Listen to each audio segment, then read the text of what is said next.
একটি নির্দিষ্ট লক্ষ্যবস্তুতে আঘাত হানল ক্ষেপণাস্ত্র। মুহূর্তের মধ্যেই মাটির নিচ থেকে উঠে এলো আগুন আর ধোঁয়ার বিশাল বিস্ফোরণ। হামলার পর ইসরায়েল ও যুক্তরাষ্ট্রের প্রতিরক্ষা মহলে স্বস্তির বার্তা ছড়িয়ে পড়ল। গোয়েন্দা ড্রোনের পাওয়া তথ্যের ভিত্তিতে দাবি করা হলো ইরানের গুরুত্বপূর্ণ পরমাণু অবকাঠামোর বড় অংশ ক্ষতিগ্রস্ত হয়েছে। পশ্চিমা গণমাধ্যমেও তখন এমন আলোচনা শুরু হলো, ইরানের পারমাণবিক কর্মসূচি কি তাহলে বড় ধরনের ধাক্কা খেলো? কিন্তু এখানেই সামনে আসে আরো বড় একটি প্রশ্ন। একটি দেশের স্থাপনা ধ্বংস করা সম্ভব, গবেষণাগার গুড়িয়ে দেওয়া সম্ভব, এমনকি গুরুত্বপূর্ণ যন্ত্রপাতিও অকেজো করে দেওয়া সম্ভব। কিন্তু একটি দেশের বিজ্ঞানী, প্রকৌশলী এবং বছরের পর বছর ধরে গড়ে ওঠা জ্ঞান কি বোমার আঘাতে মুছে ফেলা যায়? এই প্রশ্ন থেকেই ইরানকে ঘিরে আলোচনার নতুন অধ্যায় শুরু হয়। বিশেষ করে ইসরায়েলের গোয়েন্দা সংস্থা মোসাদের বিরুদ্ধে ইরানের পরমাণু বিজ্ঞানীদের টার্গেট করে হত্যার অভিযোগ বহুদিন ধরেই আলোচনায় রয়েছে। একের পর এক বিজ্ঞানীকে হারানোর পর তেহরান কিভাবে তার পারমাণবিক কর্মসূচির সক্ষমতা ধরে রাখছে, সেটি এখন আন্তর্জাতিক নিরাপত্তা বিশ্লেষণের অন্যতম গুরুত্বপূর্ণ বিষয়। এই জায়গাতেই সামনে আসে উত্তর কোরিয়ার নাম। দীর্ঘদিন ধরেই ইরান ও উত্তর কোরিয়ার মধ্যে ক্ষেপণাস্ত্র প্রযুক্তি এবং সামরিক সহযোগিতার নানা অভিযোগ ও আলোচনা রয়েছে।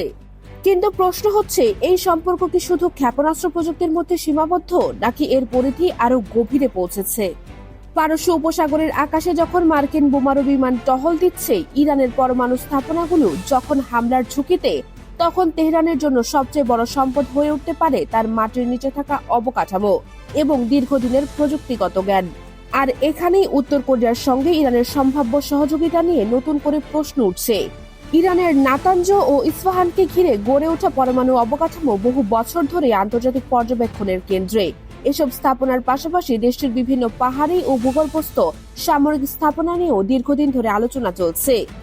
বিভিন্ন প্রতিবেদনে দাবি করা হয়েছে, ইরান এমন সব ভূগর্ভস্থ স্থাপনা তৈরি করেছে যেগুলোকে প্রচলিত বিমান হামলা দিয়ে ধ্বংস করা সহজ নয়।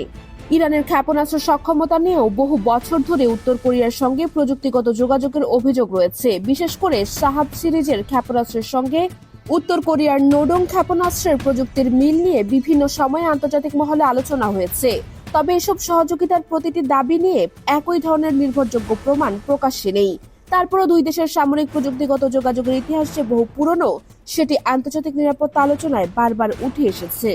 ইরান ইরাক যুদ্ধের সময় থেকেই তেহরান ক্ষেপণাস্ত্র সক্ষমতা বাড়ানোর প্রয়োজন অনুভব করেছিল।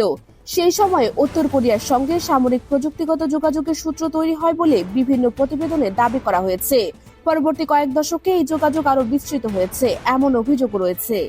ক্ষেপণাস্ত্রের নকশা, উৎপাদন প্রযুক্তি এবং সংশ্লিষ্ট কারিগরি জ্ঞান বিনিময়ের বিষয়টি বহুবার আলোচনায় এসেছে। কিন্তু বর্তমান পরিস্থিতিতে সবচেয়ে গুরুত্বপূর্ণ প্রশ্ন হলো, এই সম্পর্ক কি পারমাণবিক প্রযুক্তির ক্ষেত্রেও পৌঁছেছে? কিছু বিশ্লেষণ ও প্রতিবেদনে এমন দাবি সামনে এসেছে যে উত্তর কোরিয়া ইরানের ভূগর্ভস্থ স্থাপনা নির্মাণ, ক্ষেপণাস্ত্র প্রযুক্তি এবং বিভিন্ন সামরিক প্রকৌশল বিষয়ে সহায়তা করছে। এমনকি পাহাড়ের গভীরে শক্তিশালী বাংকার নির্মাণের প্রযুক্তি নিয়েও দুই দেশের সহযোগিতার কথা বলা হয়েছে। দাবি রয়েছে, এই ধরনের স্থাপনা তৈরি করার উদ্দেশ্য ছিল গুরুত্বপূর্ণ সামরিক ও কৌশলগত সম্পদকে সম্ভাব্য বিমান হামলা থেকে রক্ষা করা। তবে এখানে একটি বিষয় পরিষ্কার করা জরুরি, ইরানের পরমাণু অস্ত্র তৈরির জন্য উত্তর কোরিয়া সরাসরি বিজ্ঞানী পাঠিয়েছে, পারমাণবিক বোমার সম্পূর্ণ প্রযুক্তি দিয়েছে, কিংবা নির্দিষ্ট কোনো গোপন চুক্তির মাধ্যমে পরমাণু অস্ত্র তৈরির সহযোগিতা করেছে। এমন দাবির সবগুলোর স্বাধীন ও নির্ভরযোগ্য প্রমাণ প্রকাশ্যে প্রতিষ্ঠিত নয়। এসব বিষয় মূলত বিভিন্ন অভিযোগ, গোয়েন্দা মূল্যায়ন ও বিশ্লেষণের উপর নির্ভর করে আলোচিত হয়েছে।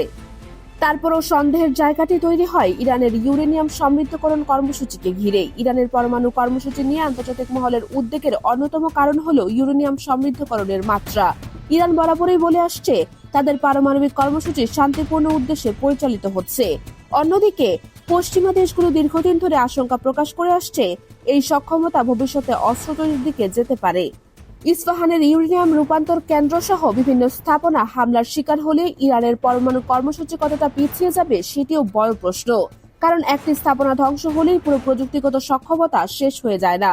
প্রশিক্ষিত বিজ্ঞানী, প্রকৌশলী, নথি, গবেষণা এবং বিকল্প স্থাপনা থাকলে কোনো কর্মসূচি আবারও এগিয়ে নেওয়ার সুযোগ তৈরি হতে পারে। এই বাস্তবতাই হয়তো ইরান ও উত্তর কোরিয়ার সম্পর্ক নিয়ে আলোচনাকে আরো গুরুত্বপূর্ণ করে তুলেছে। উত্তর কোরিয়া নিজেই বহু বছর ধরে আন্তর্জাতিক নিষেধাজ্ঞার মধ্যে থেকে ক্ষেপণাস্ত্র ও পারমাণবিক সক্ষমতা গড়ে তুলেছে, দেশটির ইয়ংবিয়ন পরমাণু কমপ্লেক্স আন্তর্জাতিক পর্যবেক্ষকদের কাছে দীর্ঘদিন ধরেই পরিচিত। ফলে পিয়ংইয়ং এর সামরিক ও পারমাণবিক প্রযুক্তিগত অভিজ্ঞতা যদি কোনোভাবে অন্য কোনো দেশের সঙ্গে বিনিময় হয়, তাহলে সেটি আন্তর্জাতিক নিরাপত্তার জন্য বড় উদ্বেগের কারণ হতে পারে। অন্যদিকে ইরানও দীর্ঘদিন ধরে পশ্চিমা নিষেধাজ্ঞার মধ্যে রয়েছে। দুই দেশের অর্থনৈতিক ও কৌশলগত প্রয়োজনের মধ্যে মিল থাকায় তাদের সম্পর্ক নিয়ে নানা ধরনের অনুমান তৈরি হয়েছে। তেল, সামরিক সরঞ্জাম এবং প্রযুক্তিগত সহযোগিতার সম্ভাব্য বিনিময় নিয়েও বিভিন্ন সময়ে আলোচনা হয়েছে।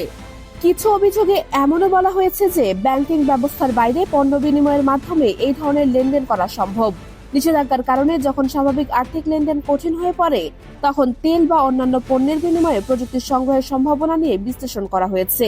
ডিজিটাল নকশা, কারিগরি তথ্য কিংবা এনক্রিপ্টেড যোগাযোগের মাধ্যমেও তথ্য আদান প্রদান সম্ভব, এমন আশঙ্কাও নিরাপত্তা বিশ্লেষণে উঠে এসেছে। এর সঙ্গে যুক্ত হয়েছে উত্তর কোরিয়ার সাম্প্রতিক ভূরাজনৈতিক অবস্থান। ইউক্রেন যুদ্ধে রাশিয়ার সঙ্গে পিয়ংইয়ং এর ঘনিষ্ঠতা আরও স্পষ্ট হয়েছে। রাশিয়ার জন্য উত্তর কোরিয়ার অস্ত্র ও সামরিক সহায়তার অভিযোগ আন্তর্জাতিক অঙ্গনে আলোচিত হয়েছে। এর ফলে কিম জং উনের সরকার আন্তর্জাতিক চাপকে কতটা গুরুত্ব দেয় তা নিয়েও নতুন করে প্রশ্ন তৈরি হয়েছে। যদি ইরান এবং উত্তর কোরিয়ার সামরিক প্রযুক্তিগত সহযোগিতা ভবিষ্যতে আরও গভীর হয়, তাহলে এর প্রভাব শুধু মধ্যপ্রাচ্যে সীমাবদ্ধ থাকবে না। কারণ ইরান ইতিমধ্যে মধ্যপ্রাচ্যের শক্তিশালী ক্ষেপণাস্ত্র সক্ষমতা তৈরি করেছে। উত্তর কোরিয়ার প্রযুক্তিগত অভিজ্ঞতার সঙ্গে সেই সক্ষমতার সমন্বয় হলে আঞ্চলিক নিরাপত্তা পরিস্থিতি আরও জটিল হতে পারে, এমন আশঙ্কা রয়েছে।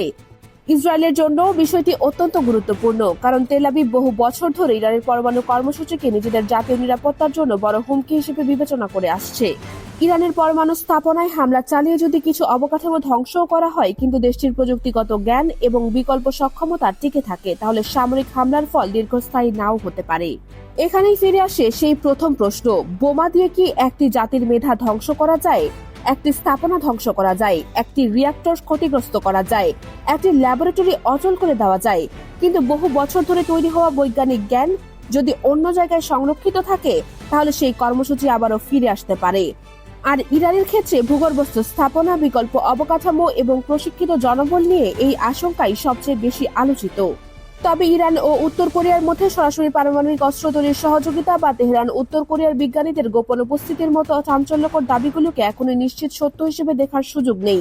এসব দাবির ক্ষেত্রে আরও নির্ভরযোগ্য প্রমাণ এবং স্বাধীন যাচাই প্রয়োজন।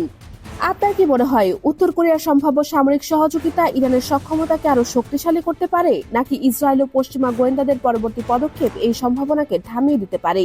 এই প্রশ্নের উত্তর হয়তো আগামী দিনের মধ্যপ্রাচ্যের রাজনীতির সবচেয়ে বড় রহস্যগুলোর একটি হয়ে থাকবে।